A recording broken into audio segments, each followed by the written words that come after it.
Welcome back, Superstar. In this video, I'm here with Katie Gutierrez. We're going to continue the conversation about how to build and grow a successful interior design business. In this video, we're going to talk about how to deliver projects, execute them with excellence.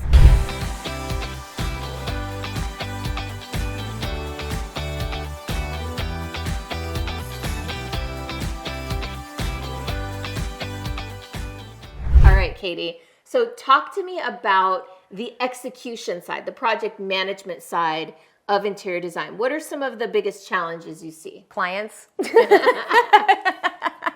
No, I'm kidding and I'm not kidding, right? Okay. So the biggest challenge really is that you want to be pleasing the client and have them happy throughout the entire length of the project.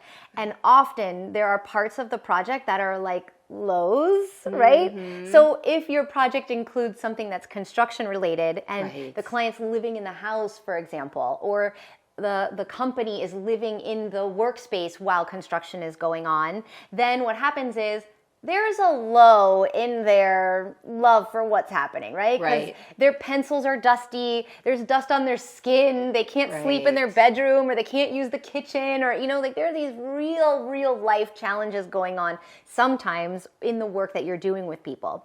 So keeping the client happy throughout the length of the project is one of the biggest challenges. So how do you do that? How do you keep the client happy during the project? The biggest way to keep the client happy is to get ahead of their pain. Okay. Now that comes by way of knowing what to expect their pains to be, and then putting something in place to alleviate that as much as possible. Okay. So for example, if you know your client is not going to be able to use their kitchen, can you do something like give them a gift card to a restaurant like midway through? That can kind of alleviate some pain for them. And or at least set them up for a plan for what they're going to do throughout the entirety. I really encourage my clients to move out during that process so that they are not without a kitchen and they're brushing their teeth. Or you don't brush your teeth in the kitchen, but if they were at a bathroom, brushing their teeth in the bathroom where they brush their teeth, right? So if you can get ahead of your clients' pains, whether that's construction related or if you know that your clients always are asking the same questions, like clients are always asking me like what the next step is. Oh, that's a great opportunity to say, the next step from here will be, right? So like saying things or putting things in place or giving documents or sending communication ahead of questions you often get or ahead of pain that you know that they're going to experience. Okay. Katie, you have this thing that I've heard you talk about, which is the client wow experience. What does that mean? Yeah, so a client wow experience has a lot to do with creating a brand experience. Okay. When a client works with you, it should feel different than working with somebody else. Now, how it feels different is... Let me guess. Your brand differentiator. Yes! If you don't know what we're talking about, go watch the last 4 videos. Yeah, it should feel different when working with you than with any other designer, and that difference should point back to what your differentiator is. It really wants to point back to what value add you're bringing to the project more than just an interior designer. Okay, so give me an example of a wow moment that you deliver for your clients. Okay, I would love to talk about a designer in my program right now. Sure. That I'm so impressed with what she's creating. It's unbelievable. So her name is Amber, and she's working on creating, or let me say, her differentiator is that she is a performing artist. Oh, wow. Yes, it's so impressive. She sings, she dances, she acts, and she's all kinds of amazing. Okay. So what she's done is she's enrolled that into her interior design business, wherein now a client goes on this journey with her to create, she basically writes a play for her clients wherein the scenes are all happening in different rooms of the house. Okay. And so then the room is designed to be like, as you would approach like set design, for this moment that she's crafted to happen in that room.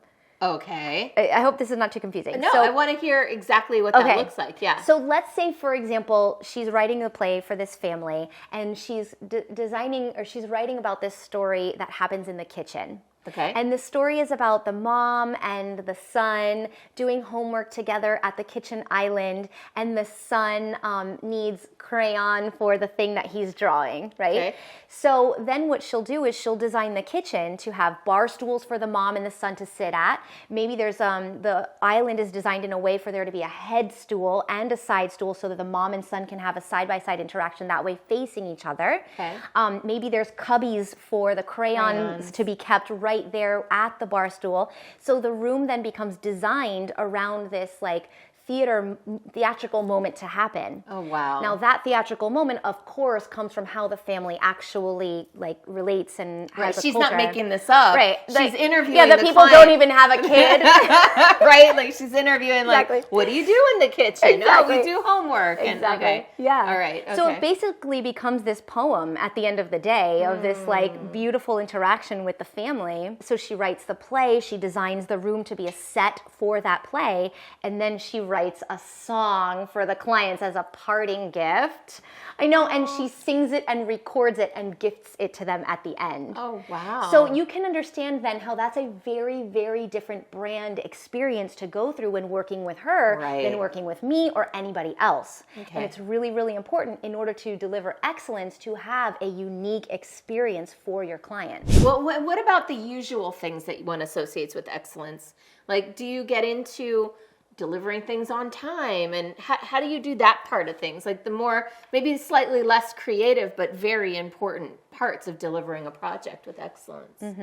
So here's the thing, let's talk about the difference between delivering excellence and delivering per contract. Okay. Because I think that those two things, that distinction between those two things is really important to understand. Okay. All right. So your contract is going to contractually bind you to delivering on time per a certain number in a specific way with a specific cadence, right? So you're saying that's standard, that's like, you have to do that. You are contracted to it. And if you don't, you could get sued. Okay.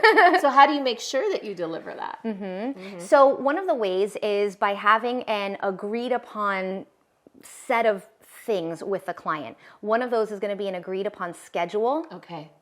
And that agreed upon schedule is going to be not only giving the client what they want for a deliverable they need it within, like they have a wedding at the house, they need it done by that certain time.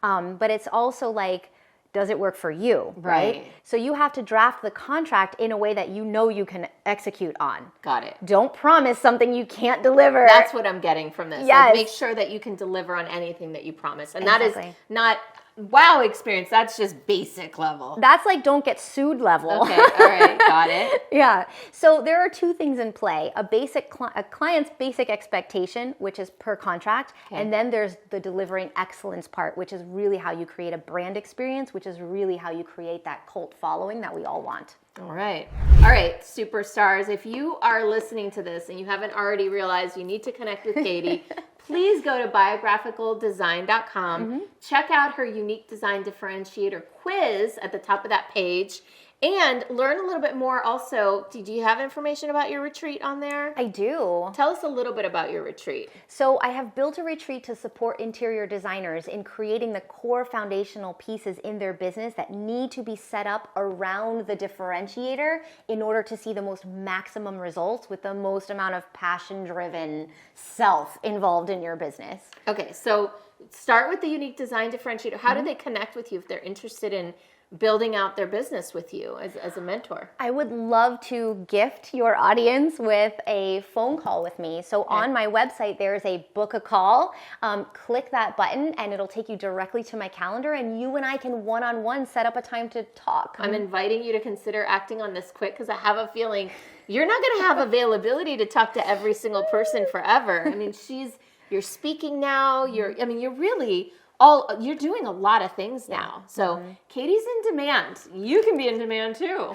Connect with Katie at biographicaldesign.com.